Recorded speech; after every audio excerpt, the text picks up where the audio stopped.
H D. ರೇವಣ್ಣರನ್ನ ವಶಕ್ಕೆ ಕೇಳೋದಕ್ಕೆ SIT ತಯಾರಿಯನ್ನ ನಡೆಸಿದೆ. ವಿಚಾರಣೆಯಲ್ಲಿ ಸಮರ್ಪಕವಾಗಿ ರೇವಣ್ಣನವರು ಉತ್ತರ ಕೊಡ್ತಾ ಇಲ್ಲ.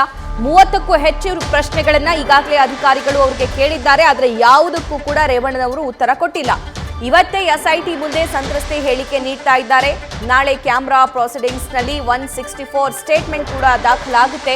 ಎಚ್.ಡಿ. ರೇವಣ್ಣ ಇಂದು ನ್ಯಾಯಾಂಗ ಬಂಧನಕ್ಕೆ ಒಳಗಾದ್ರೆ ನಾಳೆ ಬಾಡಿ ವಾರೆಂಟ್ ಮೇಲೆ ವಶಕ್ಕೆ ಪಡೆಯುವಂತಹ ಸಿದ್ಧತೆಯನ್ನ ನಡೆಸಲಾಗ್ತಿದೆ. ನ್ಯಾಯಾಧೀಶರು ನೀಡುವ ಆದೇಶದ ಮೇಲೆ ನಿರ್ಧಾರವನ್ನ ಮಾಡಲಾಗುತ್ತೆ. ಮತ್ತೊಂದು ಕಡೆ ಸಂತ್ರಸ್ತೆಗೆ ಕೌನ್ಸಿಲಿಂಗ್ ಮಾಡುವಂತಹ ಕೆಲಸ ಕೂಡ ಆಗ್ತಾ ಇದೆ. ಮತ್ತಷ್ಟು ಲೈವ್ ಡೀಟೇಲ್ಸ್ ನಮ್ಮ ಪ್ರತಿನಿಧಿ ಶಿವಕುಮಾರ್ ನೀಡ್ತಾ ಹೋಗ್ತಾರೆ. ಶಿವು, ಒಂದು ಕಡೆ ಆ ಸಂತ್ರಸ್ತೆಯ ಸ್ಟೇಟ್ಮೆಂಟ್ ಅನ್ನ ದಾಖಲು ಮಾಡಿಕೊಳ್ಳಲಾಗ್ತಾ ಇದೆ. ಮತ್ತೊಂದು ಕಡೆ ರೇವಣ್ಣ ಅವ್ರನ್ನ ಪ್ರಶ್ನೆ ಮಾಡಿದ್ರು ಕೂಡ ಅವರು ಉತ್ತರಿಸ್ತಾ ಇಲ್ಲ ಅಂತ ಅಂದು ಅವ್ರನ್ನ ವಶಕ್ಕೆ ಎಷ್ಟು ದಿನ ಕೇಳುವಂತಹ ಸಾಧ್ಯತೆ ಇದೆ? ಏನೇನಾಗುತ್ತೆ ಇವತ್ತು ಹಾಗಾದ್ರೆ? ಸದ್ಯ ಪ್ರಕರಣದಲ್ಲಿ ಎಸ್ಐಟಿ ಅಧಿಕಾರಿಗಳು ಒಂದು ಕಡೆ ಮಹಿಳಾ ಸಾಂತ್ವನ ಕೇಂದ್ರದಲ್ಲಿ ಸಂತ್ರಸ್ತೆಯಿಂದ ಹೇಳಿಕೆ ಪಡ್ಕೊಳ್ಳುವಂತ ಕೆಲಸವನ್ನು ಮಾಡ್ತಿದ್ದಾರೆ. ಮತ್ತೊಂದು ಕಡೆ ಬೆಂಗಳೂರಿನ ಸಿಐಡಿ ಕಚೇರಿನಲ್ಲಿರುವಂತಹ ಎಸ್ಐಟಿ ಅಧಿಕಾರಿಗಳು ಮಾಜಿ ಸಚಿವ ರೇವಣ್ಣ ಅವರಿಂದ ವಿಚಾರಣೆ ಮಾಡುವಂತ ಕೆಲಸವನ್ನು ಮಾಡ್ತಿದ್ದಾರೆ.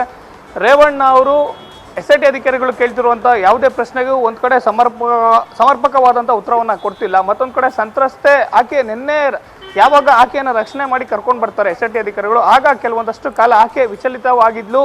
ಅಂದರೆ ಎಸ್ಐಟಿ ಕೇಳುವಂಥ ಯಾವುದೇ ಪ್ರಶ್ನೆಗಳಾಗಿರ್ಬೋದು, ಜೊತೆಗೆ ಹೇಳಿಕೆ ಕೊಡಲಿಕ್ಕೆ ಆಕೆ ಸಿದ್ಧರಿರಲಿಲ್ಲ. ಆದರೆ ಇವತ್ತು ಬೆಳಿಗ್ಗೆಯಿಂದ ಮಹಿಳಾ ಸಾಂತ್ವನ ಕೇಂದ್ರದಲ್ಲಿ ಆಕೆಯನ್ನ ಓರ್ವ ಮಹಿಳಾ ಅಧಿಕಾರಿ ನೇತೃತ್ವದ ತಂಡ ಸಂತ್ರಸ್ತೆಯಿಂದಲೂ ಕೂಡ ಹೇಳಿಕೆಯನ್ನು ಪಡೆಯುವಂಥ ಕೆಲಸವನ್ನು ಮಾಡ್ತಿದ್ದಾರೆ ಅನ್ನೋ ಮಾಹಿತಿ ಸದ್ಯಕ್ಕೆ ಸಿಗ್ತಿರುವಂಥದ್ದು. ಪ್ರಕರಣವನ್ನು ನೋಡ್ತಾ ಹೋದಂಥ ಸಂದರ್ಭದಲ್ಲಿ ಎಸ್ಐಟಿ ಅಧಿಕಾರಿಗಳು ಏನೆಲ್ಲ ಪ್ರಶ್ನೆಗಳನ್ನು ಮುಂದಿಟ್ಟು ಬೇರೆ ಬೇರೆ ಆಯಾಮದಲ್ಲಿ ಪ್ರಶ್ನೆ ಮಾಡಿದ್ರು ಸಹ ರೇವಣ್ಣ ಅವರು ಯಾವುದಕ್ಕೂ ಕೂಡ ತುಟಿ ಬಿಸ್ತಾ ಇಲ್ಲ, ಯಾವುದೇ ಪ್ರಶ್ನೆಗೂ ಉತ್ತರವನ್ನು ಕೊಡ್ತಿಲ್ಲ.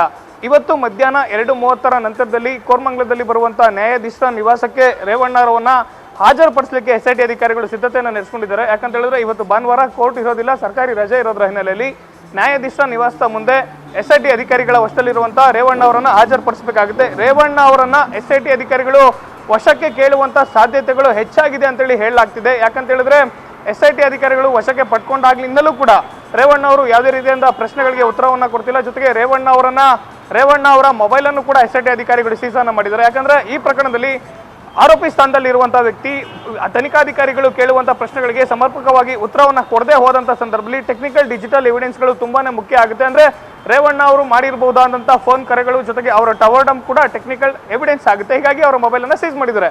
ಒಂದು ವೇಳೆ ಎಸ್ಐಟಿ ಅಧಿಕಾರಿಗಳು ನ್ಯಾಯಾಧೀಶರ ನಿವಾಸದ ಮುಂದೆ ಹಾಜರುಪಡಿಸಿದಂತಹ ಸಂದರ್ಭದಲ್ಲಿ ಎಸ್ಐಟಿ ಅಧಿಕಾರಿಗಳು ವಶಕ್ಕೆ ಕೇಳಿದಾಗ ನ್ಯಾಯಾಧೀಶರೇನಾದರೂ ಎಸ್ಐಟಿ ವಿಚಾರಣೆಗೆ ಕೊಟ್ಟಂತ ಸಂದರ್ಭದಲ್ಲಿ ಸುಮಾರು 7 ರಿಂದ 8 ದಿನಗಳ ಕಾಲ ರೇವಣ್ಣ ಅವರನ್ನ ವಶಕ್ಕೆ ಕೇಳಲಿಕ್ಕೆ ಎಸ್ಐಟಿ ಅಧಿಕಾರಿಗಳು ತಯಾರಿಯನ್ನ ಮಾಡಿದರೆ ಎಸ್ಐಟಿ ಅಧಿಕಾರಿಗಳಿಗೆ ಏನಾದರೂ ವಶಕ್ಕೆ ಕೊಟ್ಟಂತ ಸಂದರ್ಭದಲ್ಲಿ ಅವರು ಪ್ರಕರಣದಲ್ಲಿ ಮತ್ತೋರ್ವ ಆರೋಪಿಯಾಗಿರುವಂತಹ ಸದ್ಯ ನ್ಯಾಯಾಂಗ ಬಂಧನದಲ್ಲಿರುವಂತಹ ಸತೀಶ್ ಬಾಬಣ್ಣ ಏನಿದ್ದಾನೆ ಆತನನ್ನು ಕೂಡ ಬಾಡಿ ವಾರೆಂಟ್ನ ಮೇಲೆ ಎಸ್ಐಟಿ ಅಧಿಕಾರಿಗಳು ವಶಕ್ಕೆ ಪಡ್ಕೊಳ್ಬೇಕಾಗುತ್ತೆ.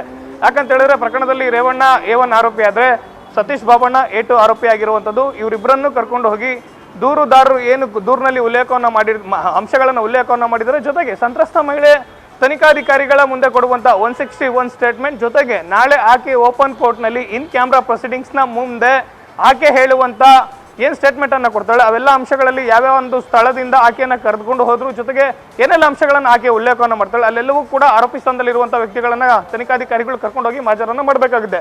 ಇವೆಲ್ಲವೂ ಕೂಡ ನ್ಯಾಯಾಧೀಶರು ಎಸ್ಐಟಿ ಅಧಿಕಾರಿಗಳ ವಶಕ್ಕೆ ಕೊಟ್ಟಂತ ಸಂದರ್ಭದಲ್ಲಿ ನಡೆಯುವಂತಹ ಪ್ರೊಸೀಡಿಂಗ್ಗಳು.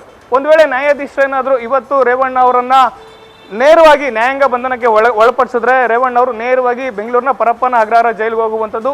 ನಾಳೆ ಓಪನ್ ಕೋರ್ಟ್ನಲ್ಲಿ ಅರ್ಜಿಯನ್ನ ಎಸ್ಐಟಿ ಅಧಿಕಾರಿಗಳು ಹಾಕೊಳ್ಬೇಕಾಗುತ್ತೆ. ಅಂದ್ರೆ ರೇವಣ್ಣ ಅವರು ವಿಚಾರಣೆ ಸಂದರ್ಭದಲ್ಲಿ ಸಮರ್ಪಕವಾದಂಥ ಉತ್ತರವನ್ನು ಕೊಟ್ಟಿಲ್ಲ, ಅವರಿಂದ ನಾವು ಸ್ಥಳ ಮಾಜರು ಮಾಡಬೇಕಾಗುತ್ತೆ, ಜೊತೆಗೆ ಕೆಲವೊಂದಷ್ಟು ಪ್ರಶ್ನೆಗಳಿಗೆ ಅವರಿಂದ ಉತ್ತರವನ್ನು ಪಡಿಬೇಕಾಗುತ್ತೆ ಅಂತೇಳಿ ತನಿಖಾಧಿಕಾರಿಗಳು ರೇವಣ್ಣ ಅವರನ್ನ ಬಾಡಿ ವಾರೆಂಟ್ ಮೇಲೆ ವಶಕ್ಕೆ ಪಡಲಿಕ್ಕೆ ಮುಂದಾದ್ರೆ ಓಪನ್ ಕೋರ್ಟ್ನಲ್ಲಿ ಅರ್ಜಿಯನ್ನು ಹಾಕಬೇಕಾಗುತ್ತೆ. ಜೊತೆಗೆ ಓಪನ್ ಕೋರ್ಟ್ನಿಂದ ಬಾಡಿ ವಾರೆಂಟ್ ಅನ್ನ ಪಡೆದು ನ್ಯಾಯಾಂಗ ಬಂಧನದಲ್ಲಿದ್ದಂಥ ಆರೋಪಿತ ಸ್ಥಾನದಲ್ಲಿರುವಂಥ ವ್ಯಕ್ತಿಯನ್ನ ಮತ್ತೆ ವಶಕ್ಕೆ ಪಡೆಯುವಂತಹ ಸಾಧ್ಯತೆ ಕೂಡ ಹೆಚ್ಚಾಗಿರುವಂಥದ್ದು. ಸದ್ಯ ಇವತ್ತು ರೇವಣ್ಣ ಅವರು ಮತ್ತೆ ಎಸ್ಐಟಿ ವಶಕ್ಕೆ ಹೋಗ್ತಾರಾ ಅಥವಾ ನ್ಯಾಯಾಂಗ ಬಂಧನಕ್ಕೆ ಹೋಗ್ತಾರಾ ಅನ್ನೋದು ಮಧ್ಯಾಹ್ನ 3 ಗಂಟೆ ಸುಮಾರಿಗೆ ಗೊತ್ತಾಗುವಂಥದ್ದು. ಸಭಾ ಇವೆಲ್ಲವೂ ಕೂಡ ನ್ಯಾಯಾಧೀಶ ವಿವೇಚನೆಗೆ ಬಿಟ್ಟಿರುವಂಥದ್ದು. ಸಭಾ, ಥ್ಯಾಂಕ್ ಯು ಶಿವು.